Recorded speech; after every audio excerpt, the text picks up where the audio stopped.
Hello students, good morning to all of you. This is Surendra Singh Gautam and I am your chemistry lecturer. हम लोगों ने last lecture में cover किया था biosynthesis of कैटाकोलामीन्स। कैटाकोलामीन्स का बायोसिंथेसिस हम लोगों ने पढ़ा था। आज जो हमारा न्यू टॉपिक है that is synthesis and release of neurotransmitters, यानी कि न्यूरोट्रांसमीटर्स का सिंथेसिस कैसे होता है और वो किस तरीके से हमारी बॉडी में रिलीज़ होते हैं। ठीक है, बेसिकली ये हम चैप्टर जो पढ़ रहे थे that's belong to nervous system. Nervous system के अंदर हम पढ़ रहे थे जो हमारा बेसिकली जो हमारा मेन टॉपिक है नर्वस सिस्टम का that is autonomic nervous system. अब ऑटोनॉमिक नर्वस सिस्टम मैंने आपको ऑलरेडी बताया था कि क्या होता है। ऑटोनॉमिक नर्वस सिस्टम जो कि ऑटोमेटिकली काम करता है, जिस पे हमारा कोई बस नहीं होता है। लाइक ब्रीदिंग है ना, ब्रीदिंग को हम नहीं रोक सकते, वो उसको नेचुरली वो होना ही होना, तो उसको कंट्रोल कौन करता है? Nervous system. कौन सा? Autonomic nervous system. इसी तरीके से मान लिया हार्ट रेट है या जो भी चीज़ें, तो उन पे हमारा कोई बस नहीं है। उनको जो डिक्रीज़ करता है या इंक्रीज़ करता है या जो भी उनके ऊपर एक्टिविटी होती है वो ऑटोनॉमिक नर्वस सिस्टम की वजह से होती है। ठीक है, अब ऑटोनॉमिक नर्वस सिस्टम ठीक है, समझ में आ गया। उसके अंदर मैंने आपको दो पार्ट बताए थे, सिंपैथेटिक एंड पैरासिम्पैथेटिक। अब देखो सिंपैथेटिक के अंदर क्या हो रहा था कि किसी भी कारणवश, जैसे कि मान लीजिए हम एग्ज़ाम में पास हो गए तो हमें बहुत ज़्यादा खुशी हुई। जब खुशी हुई तो डोपामिन रिलीज़ हुआ, हमें खुशी का एहसास हुआ। तो वो वहाँ पर हमारे हमारे कंट्रोल में नहीं है, वो हमारी बॉडी ऑटोमेटिकली उस चीज़ को रिलीज़ कर रही है, ऑटोमेटिकली हमारी बॉडी के अंदर मोमेंटम हो रहे हैं। ठीक है ना, तो वो आता है हमारा सिंपैथेटिक नर्वस सिस्टम के अंतर्गत। ठीक है ना, जहाँ पर जैसे कि फॉर एग्ज़ाम्पल अगर आपके पीछे अगर डॉगी लग जाए तो आप बिना रुके भी आधे घंटे भाग सकते हो उससे बचने के लिए। तो वहाँ पर क्या होगा, आपकी ब्रीदिंग बढ़ जाएगी, हार्ट रेट बढ़ जाएगी ना, जो कि आपके कंट्रोल में नहीं है। ठीक है, तो वो चीज़ कहलाती है आपका सिंपैथेटिक नर्वस सिस्टम के अंतर्गत, जहाँ पर एबनॉर्मल चीज़ें होती हैं जिनको आप कंट्रोल नहीं कर पाते हैं। अब बात करते हैं पैरासिम्पैथेटिक की। तो पैरासिम्पैथेटिक क्या काम करता है? पैरासिम्पैथेटिक नर्वस सिस्टम हमें जो है नॉर्मल कंडीशन में लेकर के आता है, यानी कि जो हमारी नॉर्मल कंडीशन पहले थी, एबनॉर्मल होने से पहले जो हमारी नॉर्मल कंडीशन थी, अब दोबारा से उसी कंडीशन में लाने में जो नर्वस सिस्टम हमारी हेल्प करता है that is called parasympathetic nervous system. इतना समझ में आ गया होगा आई होप आपको। अब बात कर लेते हैं इसके synthesis and release of neurotransmitter. Neurotransmitter के सिंथेसिस एंड किस तरीके से रिलीज़ होता है उसके बारे में बात करते हैं। हमने लास्ट जो बायोसिंथेसिस पढ़ा था कैटाकोलामीन्स के अंदर, वहाँ पर आपने देखा होगा बहुत सारी चीज़ों का फॉर्मेशन हुआ था। एक चीज़ बनी थी वहाँ पर टायरोसिन का फॉर्मेशन हुआ था, आप लोगों ने देखा होगा। तो टायरोसिन जब हमारा बनता है तो टायरोसिन किस में कन्वर्ट हो रहा था? बन के एंजाइम से सिंथेसिस करने के बाद में डोपा में कन्वर्ट हो रहा था, फिर डोपा सिंथेसिस करने के बाद में डोपामीन में कन्वर्ट हो रहा था। एंड आफ्टर दैट डोपामीन जो है हमारा एंजाइम के साथ में सिंथेसिस करने के बाद में यानी कि नॉर एपिनेफ्रिन में ये कन्वर्ट हो रहा था। अब देखो यहाँ पर आप देख पा रहे हो किस तरीके से, जैसे कि हमारा न्यूरॉन होता है, न्यूरॉन का ये एक पार्ट है लास्ट का। तो न्यूरॉन में क्या हो रहा था कि न्यूरॉन के अंदर क्या था हमारा लास्ट में, यहाँ पर आपको एक ये गोल सा दिख रहा है, ये क्या है? बेसिकल है। बेसिकल एक थैली की तरह होता है जहाँ पर न्यूरो ट्रांसमीटर्स यानी कि नॉर एपिनेफ्रिन यहाँ पर जो है कलेक्ट होते हैं। कलेक्ट होने के बाद में फिर यहाँ से रिलीज़ किए जाते हैं न्यूरोट्रांसमीटर्स। ठीक है ना, तो इस तरीके से आप देख पा रहे हैं जैसे कि यहाँ पर न्यूरोट्रांसमीटर्स कलेक्ट होकर तो जब कोई भी इंफॉर्मेशन जो है का जो आदान प्रदान होता है तो यहीं से क्या होता है, ये जो नॉर एपिनेफ्रिन है, एपिनेफ्रिन में कन्वर्ट होता है। फिर यहाँ पर क्या होता है, ये हमारा न्यूरोट्रांसमीटर्स को रिलीज़ करता है। न्यूरोट्रांसमीटर्स क्या करते हैं, सिनेप्टिक क्लेफ्ट में आकर के आने के बाद में क्या करते हैं, सेकंड जो हमारा न्यूरॉन होता है जहाँ पर रिसेप्टर्स होते हैं, जैसे कि यहाँ पर आप देख पा रहे हो एक अल्फ़ा रिसेप्टर एक बीटा रिसेप्टर है।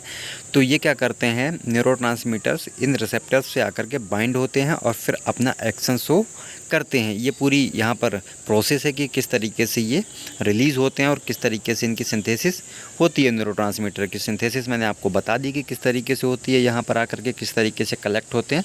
उसके बाद में इनका रिलीज़ कैसे होता है वो भी मैंने आपको बता दिया कि इस तरीके से रिलीज़ हुए और आकर के हमारे रिसेप्टर से बाइंड हुए सेकंड न्यूरॉन के, और फिर एक से दूसरे में, दूसरे से तीसरे में, इस तरीके से रिस्पॉन्स को ये बढ़ाते हैं। ठीक है ना, ट्रांसफ़र करते हैं। चलिए अब बात कर लेते हैं थोड़ी थ्योरी पर। The nor adrenaline formed in the nerve ending remain, यानी कि जो नॉर एड्रेनलिन है वो कहाँ पर फॉर्म्ड होता है, हमारा जो नर्व होता है, न्यूरॉन होता है, उसके एंडिंग में ये जो है फॉर्म होता है। आप यहाँ पर देख पा रहे हो इसकी एंडिंग में ये फॉर्म हुआ है। Stored in vesicles in the form of ATP complex, यानी कि यहाँ पर ये थैली के टाइप का ये गोल घेरा आपको दिख रहा है, ये क्या है, हमारा वेसिकल है जहाँ पर ये स्टोर हुआ है। और किस फॉर्म में, एटीपी कॉम्प्लेक्स के ये फॉर्म में यहाँ पर स्टोर हो जाते हैं। Then now noradrenaline diffused out in cytoplasm and get methylated into adrenaline, यानी कि फिर क्या होता है, जो नॉर एड्रेनलिन है वो डिफ्यूज़ होते हैं, डिफ्यूज्ड आउट होते हैं और फिर वहाँ से साइटोप्लाज्म में डिफ्यूज्ड आउट होते हैं एंड वहाँ पर मिथाइलेटेड जो है मिलते हैं और वो एड्रेनलिन में कन्वर्ट हो जाते हैं। Adrenaline then enter into chromaffin granules and get stored. Then क्या होता है, एड्रेनलिन क्या करते हैं, एंटर करते हैं किस में, क्रोमैफिन ग्रेन्यूल्स में एंड स्टोर हो जाते हैं। Now neurotransmitter release from vesicles, फिर क्या होता है, हमारे न्यूरोट्रांसमीटर्स जो हैं वो वेसिकल से रिलीज़ होते हैं। Then neurotransmitter bind with receptor and give action या रिस्पॉन्स। ठीक है, तो यहाँ पर क्या हुआ हमारा, फिर क्या हुआ हमारे यहाँ पर न्यूरोट्रांसमीटर्स रिलीज़ हुए। ठीक है, और रिलीज़ होने के बाद में ये बाइंड करते हैं किससे, रिसेप्टर से, और अपना रिस्पॉन्स शो करते हैं, एक्शन देते हैं। ठीक है, अब बात कर लेते हैं हम अपने कैटाकोलामिन्स के कैटाबॉलिज्म ऑफ कैटाकोलामिन्स, यानी कि अब देखो कैटाबॉलिज्म ऑफ कैटाकोलामिन्स ये इसका क्या मतलब है। देखो सिंपल सी बात है, कोई भी XYZ ड्रग अगर हमारी बॉडी में गई है तो उसका जितना काम था उतना काम हो गया। आफ्टर दैट उसके जो बाकी के जो हमारे बाकी की जो वेस्ट ड्रग है उसको हमारी बॉडी से बाहर निकलना बहुत ज़रूरी है, उसको इनएक्टिव करना बहुत ज़रूरी है, जिससे कि हमारी बॉडी में वो हार्मफुल इफेक्ट ना दे पाए। ठीक है, तो इसलिए हमारी बॉडी में क्या होता है, कैटाबॉलिज्म होता है कैटाकोलामिन्स का, कि जो एक्स्ट्रा पार्ट होता है ड्रग का, ठीक है, after the use of drug, तो उसके बाद में जो हमारी एक्स्ट्रा होती है उसको किस तरीके से इनएक्टिव किया जाए बॉडी के अंदर, जिससे कि वो अपना हार्मफुल इफेक्ट शो ना कर पाए और वो हमारी बॉडी से बाहर निकल जाए। तो क्या है ये, it is the removal of catecholamines and also termination of action of catecholamines. इस प्रोसेस में क्या होता है, कैटाबॉलिज्म ऑफ कैटाकोलामिन्स में क्या होता है कि यहाँ पर जो कैटाकोलामिन्स का रिमूवल होता है and also termination of action of catecholamines, और जो कैटाकोलामिन्स का जो एक्शन होता है उसको भी टर्मिनेट कर देता है ये प्रोसेस, जिससे कि हमारी बॉडी में हार्मफुल इफेक्ट ना दे पाए। In this process structure of catecholamines change with the help of enzymes, यानी कि इस प्रोसेस में क्या होता है, जो कैटाकोलामिन्स का स्ट्रक्चर होता है वो चेंज होता है किसकी हेल्प से, एंजाइम्स की हेल्प से, MAO एंड COMT। ठीक है, so they do not interact with adrenergic receptor to produce effect. तो इसलिए क्या होगा कि वो इन एंजाइम्स के थ्रू जब अपने आप को चेंज कर देगा, कैटाकोलामिन्स का स्ट्रक्चर जब चेंज हो जाएगा तो वो किसी भी हालत में जो एड्रेनर्जिक रिसेप्टर्स होते हैं उनके साथ में कोई भी इफ़ेक्ट प्रोड्यूस नहीं कर पाएगा। एंजाइम्स की बात करें तो यहाँ पर दो एंजाइम आपको बताए थे, MAO एंड COMT। MAO का मतलब क्या होता है, मोनो अमीन ऑक्सीडेज, जिसको डीएमिनेशन जिसमें होता है, एंड दूसरा है हमारा COMT, कैटाकॉल ओ मिथाइल ट्रांसफरेज। ये क्या होता है, मिथाइलेशन इन रिंग, मिथाइलेशन होता है रिंग के अंदर। ठीक है, उसमें क्या होता है, डीएमिनेशन होता है। जब वहाँ पर MAO जहाँ पर एंजाइम लगता है वहाँ पर डीएमिनेशन होता है, यहाँ पर COMT एंजाइम लगता है वहाँ पर मिथाइलेशन होता है रिंग के अंदर। कैसे होता है, चलिए बात कर लेते हैं हम यहाँ पर। जैसे यहाँ पर आपको दो कंपाउंड दिख रहे हैं, नॉर एपिनेफ्रिन एंड एपिनेफ्रिन। अब देखो यहाँ पर क्या हुआ, एंजाइम्स के थ्रू यहाँ पर कुछ स्ट्रक्चर्स में चेंजेस हुए, यानी कि अगर ये हमारी नॉर एपिनेफ्रिन ड्रग है जिसने अपना काम कर लिया है, अब बाकी का जो भी है इसके स्ट्रक्चर को चेंज करना पड़ेगा, जिससे कि ये इनएक्टिव हो जाए और फिर हमारी बॉडी से बाहर निकल जाए। ठीक है, तो आप यहाँ पर देख पा रहे हो नॉर एपिनेफ्रिन है, नॉर एपिनेफ्रिन पे जब COMT के साथ में जब रिएक्शन हुई, COMT के साथ में जब रिएक्शन हुई, यानी COMT क्या है हमारा, कैटाकॉल ओ मिथाइल ट्रांसफरेज। ठीक है, जब इस एंजाइम के साथ में रिएक्शन हुई तो ये कन्वर्ट हो गया हमारा नॉर मेटानेफ्रिन में। यानी कि नॉर मेटानेफ्रिन में कैसे कन्वर्ट हो गया, आपको पता है कि यहाँ पर हमारा जो एंजाइम है वो हमारा कैटाकॉल ओ मिथाइल ट्रांसफरेज है। तो यहाँ पर क्या होगा, हमारा देखो सेम स्ट्रक्चर है, चेंज क्या हुआ यहाँ पर, जो हमारा एक हाइड्रोक्सी ग्रुप था, 2 हाइड्रोक्सी ग्रुप हैं यहाँ पर आप देख पा रहे हो बेंजीन रिंग से अटैच।